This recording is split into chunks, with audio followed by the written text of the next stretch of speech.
오늘 본문은 우리가 잘 알고 있는 예수님께서 베데스다 연못에서 38년 된 병자를 고쳐주신 사건입니다. 예수님께서는 스스로 연못에 들어갈 수 없는 이 38년 된 병자에게 내 자리를 들고 일어나 걸어라 이렇게 말씀하셨습니다. 그러자 38년 동안 단 한 번도 일어나 걷지 못하였던 이 병자가 일어나서 스스로 걷는 놀라운 역사가 일어났습니다. 예수님께서는 친히 말씀의 권능으로 그의 오래된 육신의 질병을 고쳐주셨던 것입니다. 그로 하여금 새로운 인생을 살게 해주셨습니다. 오늘 이 시간 이 베데스다 연못에서 예수님께서 38년 된 병자를 고쳐주신 이 사건을 통하여서 하나님께서 우리에게 말씀하시고자 하는 것이 무엇인지 살펴보도록 하겠습니다. 자, 오늘 본문 1절을 보면 그 후에 유대인의 명절이 되어 예수께서 예루살렘에 올라가시니라 이렇게 말씀하고 있습니다. 오늘 말씀은 그 후에라고 시작하는데 이 그 후에라는 말은 불분명한 시제입니다. 그때가 언제인지 정확하게 우리는 알 수 없지만 이 요한복음의 흐름상 살펴보았을 때 오늘 본문의 앞단락에 기록되어 있는 예수님께서 왕의 신하의 아들을 고쳐주신 사건을 가리킵니다. 예수님께서는 왕의 신하의 아들을 말씀의 권능으로 고쳐주셨습니다. 그리고 그 후에 유대인의 명절이 있어서 예루살렘으로 올라오셨습니다. 여기서 어떤 명절인지 정확하게 언급하고 있지 않기 때문에 알 수 없지만 아무튼 이 예루살렘에는 명절의 분위기로 지금 사람들이 인산인해를 이루고 축제의 분위기에 이르러 있는 그런 상황이었습니다. 그런데 예수님께서는 예루살렘에 오셔서 어디로 가셨습니까? 성전으로 가셨습니까? 아니죠. 오늘 2절 말씀을 우리 함께 읽겠습니다. 예루살렘에 있는 양문 곁에 히브리 말로 베데스다라 하는 못이 있는데 거기 행각 5이 있고. 아멘. 예수님께서는 예루살렘에 올라오셔서 양문 곁에 있는 베데스다라고 하는 못에 가셨습니다. 이 양문은 예루살렘 성 북쪽에 있는 문으로서 이 성전에서 제사를 지낼 때에 사용되는 동물들, 짐승들이 지나가는 문을 가리킵니다. 그리고 이 양문 곁에 베데스다라고 하는 연못이 있는데 이 베데스다라는 것은 히브리 말입니다. 히브리 말로 베이트 그리고 헤세드라는 두 단어가 이렇게 합성된 단어입니다. 베이트는 무슨 뜻일까요? 집, 맞습니다. 베이트는 집이라는 의미이고 그리고 헤세드는 많이 들어보셨을 것입니다. 은혜 혹은 자비라는 뜻을 가지고 있습니다. 그래서 이 두 단어를 합치게 되면 어떻게 됩니까? 은혜의 집 혹은 자비의 집. 자, 이 베데스다는 바로 은혜의 집, 자비의 집이라는 그런 뜻을 가지고 있습니다. 그래서 요즘에도 가끔 병원이나 기도원 같은 경우에 이 베데스다라는 이름을 따서 사용하는 곳이 있습니다. 아무튼 이 베데스다 연못에 행각, 곧 지붕이 딸린 정자가 5개 있었고 그 안에는 많은 병자들이 있었습니다. 맹인과 다리 저는 사람들 그리고 혈기 마른 사람 등 각양각색의 병자들이 그곳에 모여 누워 있었습니다. 여러분, 이들 많은 병자들이 왜 지금 이 베데스다 연못에 모여 있는 것입니까? 여기에 유명한 의사라도 있습니까? 이곳이 병원입니까? 그렇지 않습니다. 그런데 왜 이렇게 많은 병자들이 다 이곳에 모여 있는 것입니까? 왜냐하면 이 베데스다에는 옛날부터 내려오는 전설이 한 가지 있었습니다. 그것이 무엇입니까? 오늘 3절 하반절과 4절 말씀을 함께 읽겠습니다. 물의 움직임을 기다리니 이는 천사가 가끔 못에 내려와 물을 움직이게 하는데 움직인 후에 먼저 들어가는 자는 어떤 병에 걸렸던지 낫게 되밀어라. 아멘. 자, 여러분 성경을 보시면 그 성경에 이렇게 이 구절에 괄호가 쳐져 있는 것을 보게 되실 것입니다. 이 괄호로 묶여 있는 이 부분은요, 이 대부분의 권위 있는 성경의 사본에는 이 부분이 생략되어 있습니다. 본래부터 이 구절이 없었다라는 것입니다.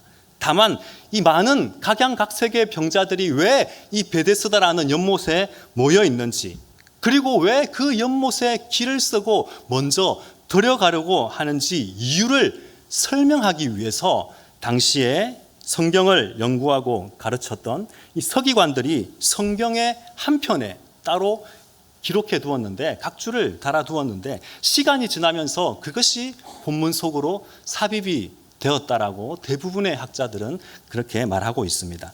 아무튼 이 베데스다 연못에 가끔 천사가 내려와서 이 연못을, 이 물을 움직이게 하는 것에 대하여서 두 가지 견해가 있습니다. 이것이 사실이라는 것입니다. 정말로 천사가 가끔 내려와 물을 움직이게 한다고 믿는 사람들이 있었습니다.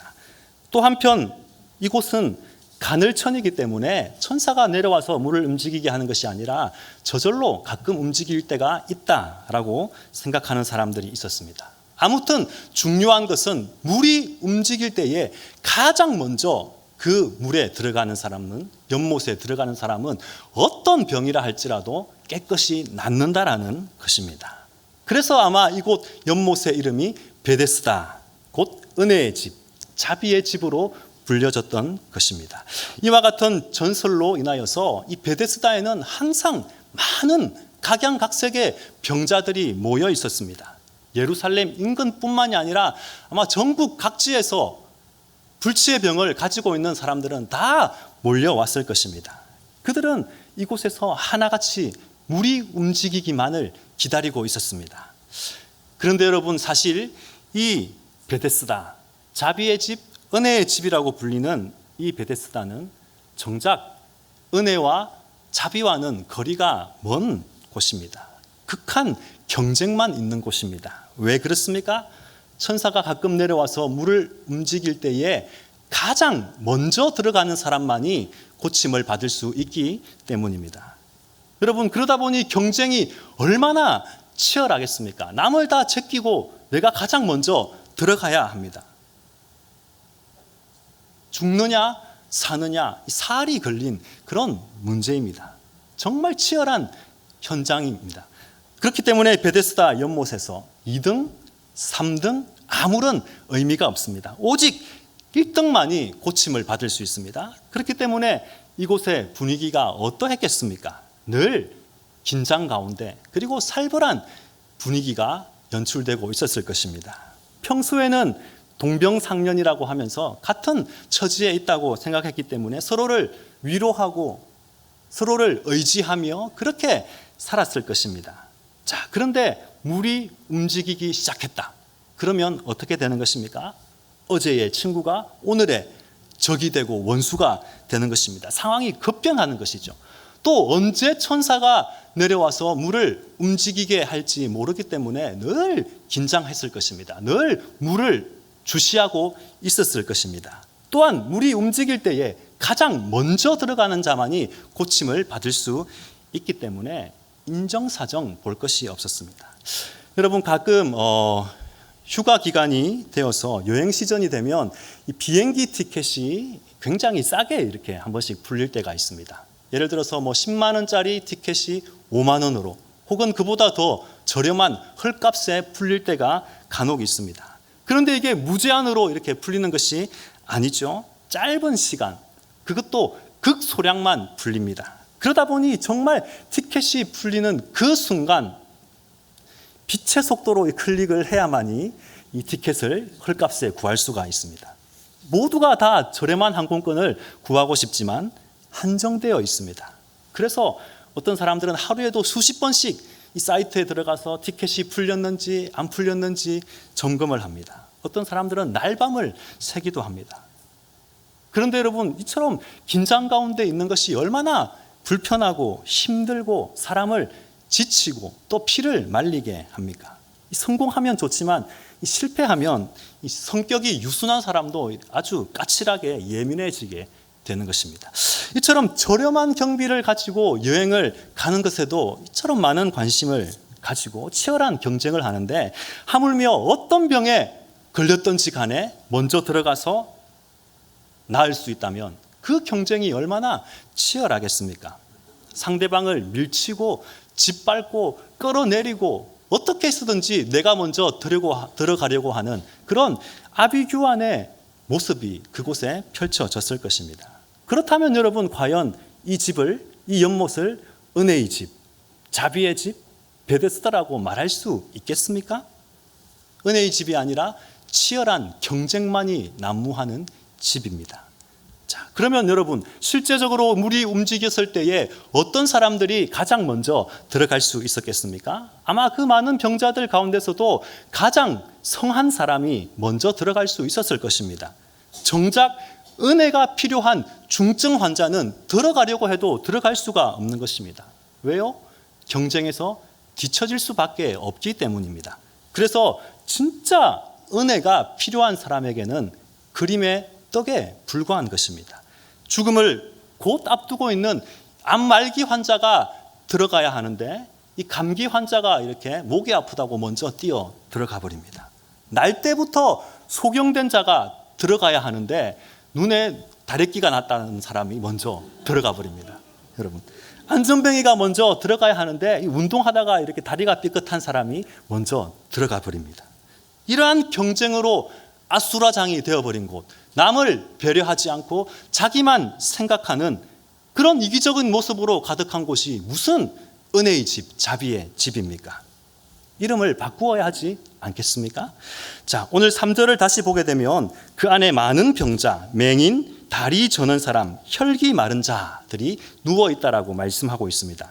자, 그런데 이 말씀에서 언급하고 있는 이들 병자들의 병명을 한번 보십시오. 이들 가운데 과연 누가 경쟁자들을 제치고 먼저 못에 들어갈 수가 있겠습니까? 여러분, 맹인이 물이 동했는지 움직였는지 움직이지 않는지 알 수가 있습니까? 물론 귀로 들리기는 하겠죠. 다리 저는 사람이 달려봤자 얼마나 빨리 달리겠습니까? 도대체 얼마나 빨리 달려야 다리가 성한 사람을 제치고 먼저 들어갈 수가 있겠습니까? 더군다나 혈기 마른 자, 이 중풍병자를 가리킵니다. 자신의 몸도 제대로 가누지 못하는데 무슨 수로 물에 빨리 들어갈 수가 있겠습니까? 아무리 은혜가 임하는 못이라 하여도, 자비가 흐르는 못이라고 하여도 들어갈 수가 없는 것입니다. 결국 자비의 집에 자비가 없고 은혜의 집에 은혜가 없다라는 것입니다. 참으로 아이러니하고 안타깝고 절망적인 상황입니다. 자, 여러분, 그런데 이 현장에 누가 오셨습니까? 바로 진정한 은혜와 자비의 실체이신 예수 그리스도께서 이 현장에 오신 것입니다. 은혜가 없는 은혜의 집에 은혜 자체이신 예수님이 오셨고, 자비가 없는 이 자비의 집에 자비의 실체가 되시는 예수 그리스도께서 직접 오셨던 것입니다. 그리고 이 예수님은 누구를 찾아가십니까? 38년 된 병자를 찾아가셨습니다. 그리고 예수님께서 이 38년 된 병자에게 가셔서 뭐라고 말씀하십니까? 우리 6절 말씀을 함께 읽겠습니다.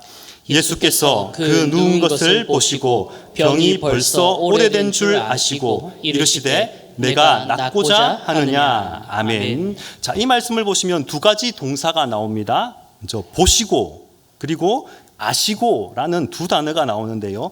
예수님께서 병자가 누운 것을 보셨다라고 말합니다.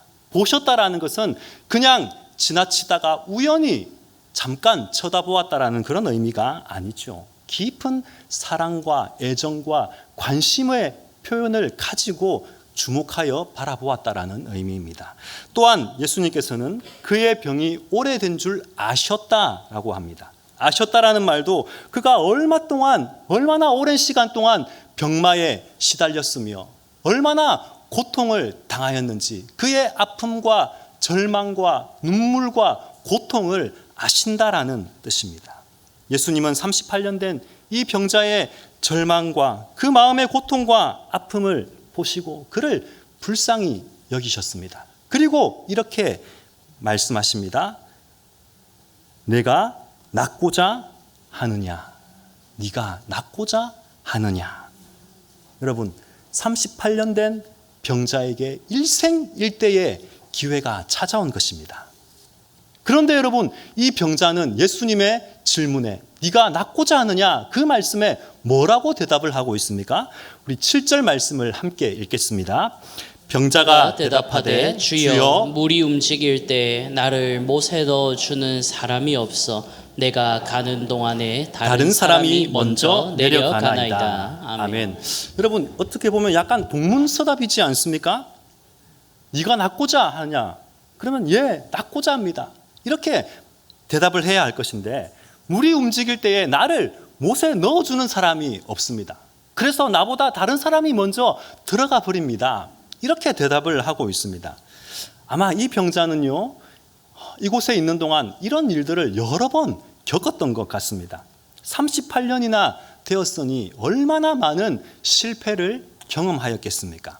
그는 반복되는 이 실패를 경험하는 동안 자신에 대한 절망, 그리고 이기적인 다른 사람들에 대한 원망으로 가득하게 되었던 것입니다. 그래서 예수님께서 네가 낫고자 하느냐? 그렇게 말씀하셨을 때 자신 안에 있는 원망과 불평, 그것들만 쏟아내고 있는 것입니다. 그는 모든 것을 자포자기한 채 아무 희망도 없이 그곳에 앉아 있었던 것입니다. 네가 낫고자 하느냐? 이 질문을 던지는 자가 자신의 병을 낫게 해주실 수 있는 그런 예수님에 대한 일말의 믿음조차 그에게는 없었습니다. 그러니 엉뚱한 대답만 하고 있는 것입니다. 만약 이 38년 된 병자가 자신을 향하여 네가 낫고자 하느냐 이렇게 묻고 계시는 분이 진정한 자비의 은혜의 실체이신 예수님이라는 것을 알았다면 그가 어떻게 반응했겠습니까? 그의 입에서 나온 것은 원망과 불평의 말이 아니라 예! 낫고자 합니다. 저를 고쳐주십시오. 저를 불쌍히 여겨주십시오. 긍휼을 베풀어 주십시오. 그렇게 대답하지 않았겠습니까? 간절히 예수님께 적극적으로 매달렸을 것입니다. 그러나 불행히도 이 38년 된 병자는 자신 앞에 오셔서 말씀하시는 분이 누구인지조차 알지 못하고 있습니다. 자신의 병을 고쳐주실 수 있는 그런 은혜와 자비의 실체이신 그리스도, 자신의 질병을 고치실 수 있는 예수님이라는 사실을 알지 못했습니다. 그래서 예, 주님 낫고자 합니다. 고쳐주십시오. 자비를 베풀어 주십시오. 그렇게 대답하지 못하고 나를 연못에 넣어줄 사람이 없습니다. 남들이 먼저 들어가 버립니다. 이렇게 원망과 불평만 늘어놓고 있는 것입니다. 그런데 여러분, 그럼에도 불구하고 예수님께서 38년 된 병자에게 뭐라고 말씀하십니까? 우리 8절 말씀을 함께 읽겠습니다.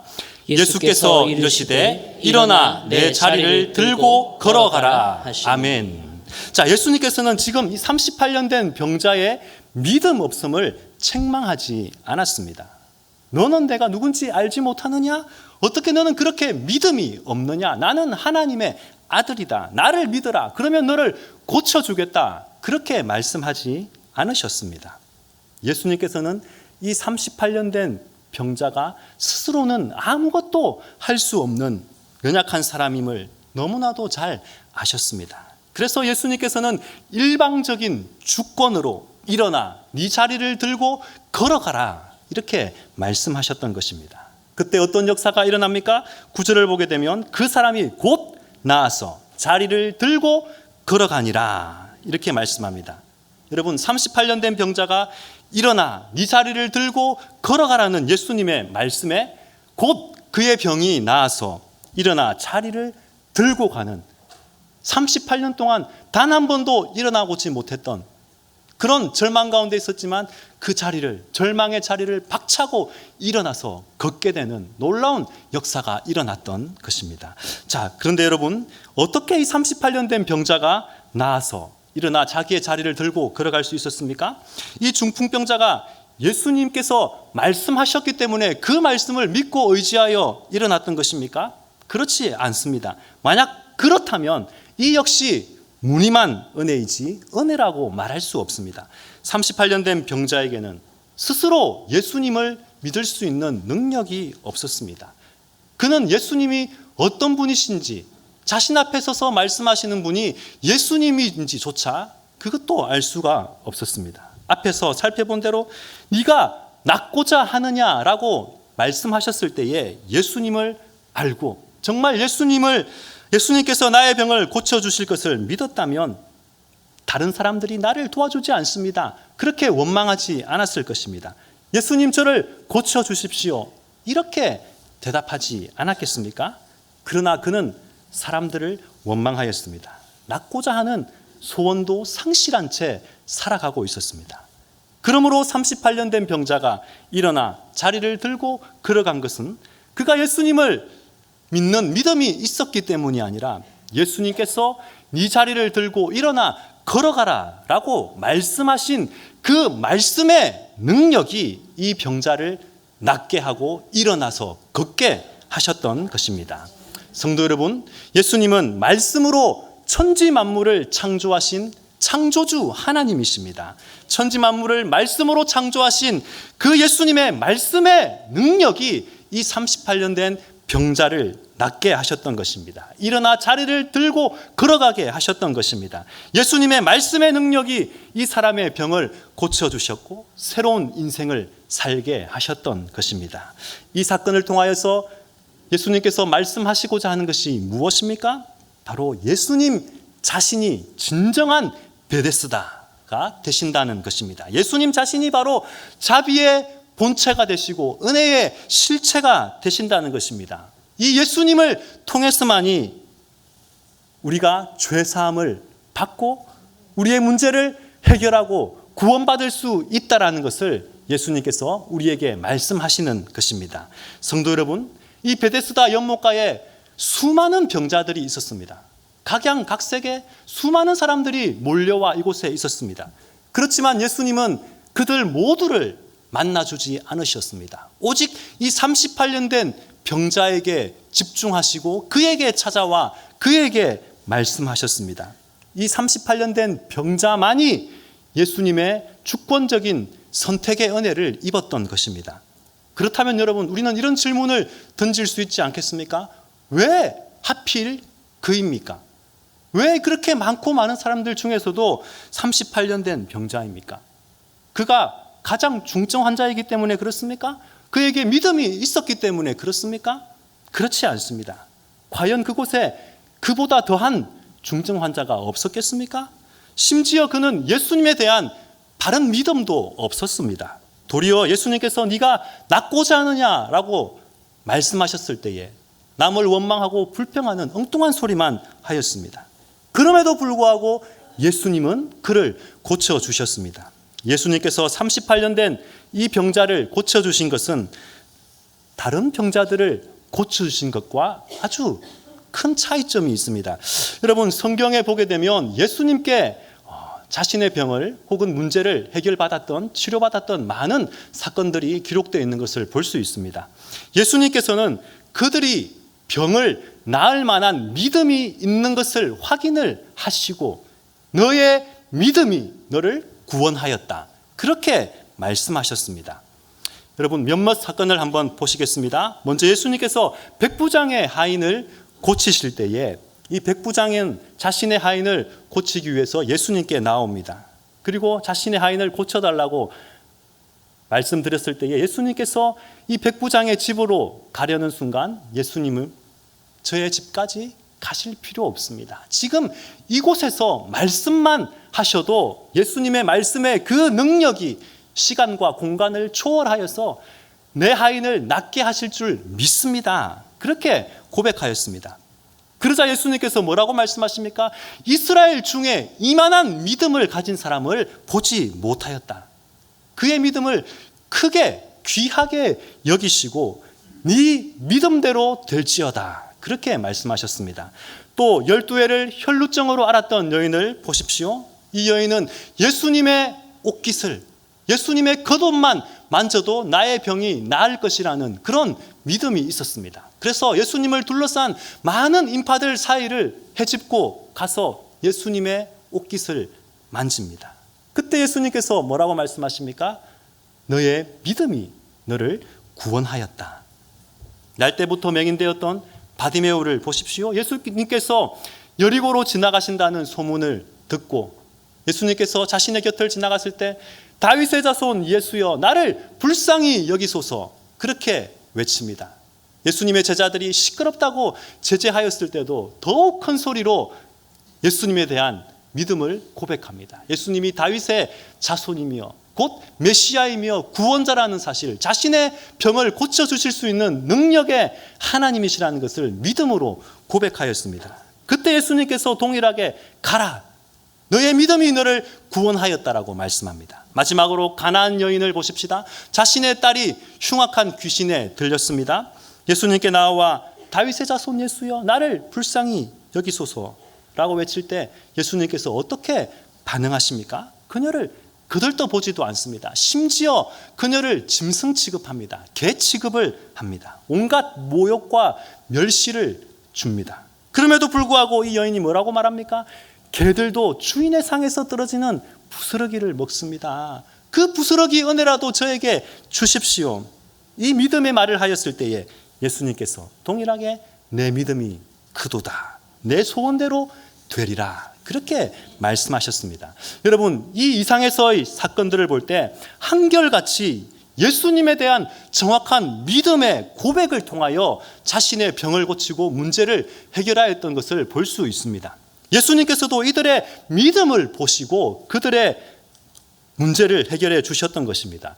자, 그런데 오늘 본문에 나오는 이 38년 된 병자에게서 믿음이라고는 찾아볼 수가 없습니다.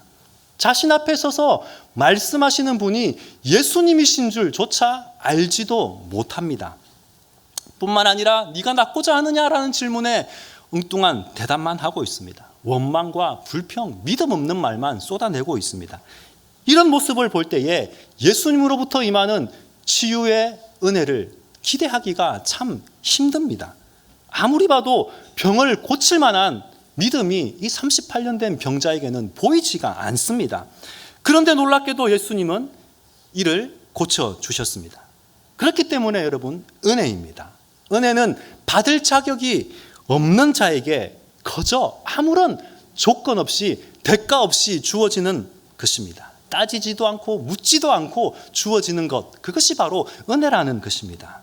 이것은 하나님의 주권적이고 일방적인 은혜가 아니고서는 도무지 설명될 수 없는 것입니다. 여러분, 이 38년 된 병자가 받았던 은혜가 바로 오늘 이 자리에 있는 저와 여러분이 받았던 은혜라는 것을 기억하셔야 합니다. 여러분, 우리가 구원받고 하나님의 자녀가 된 것이 우리에게 그럴 만한 어떤 자격과 공로가 있었기 때문입니까? 그것이 아니죠. 우리가 남들보다 더 의롭기 때문입니까? 그것이 아닙니다.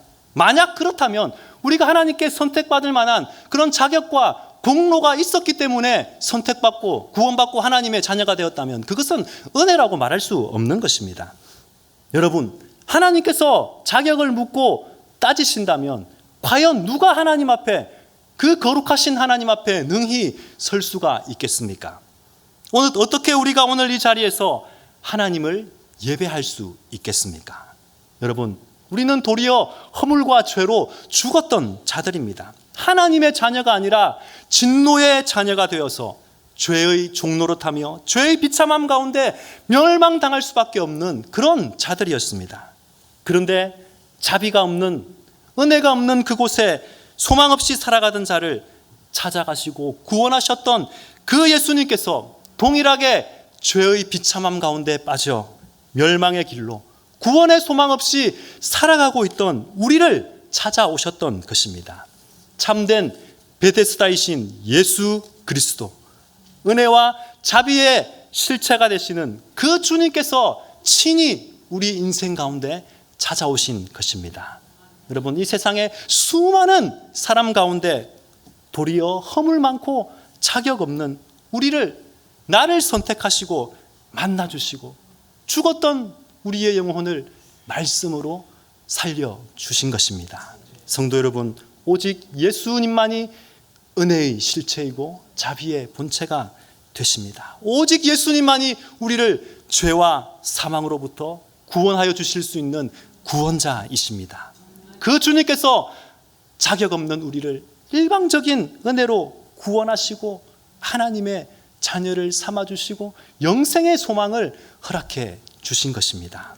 우리에게 이 놀라운 은혜를 주신 예수 그리스도, 참 베데스다 되신 우리 주님의 그 은혜와 자비하심을 찬양하며 살아가는 저와 여러분이 되시기를 주님의 이름으로 축원합니다.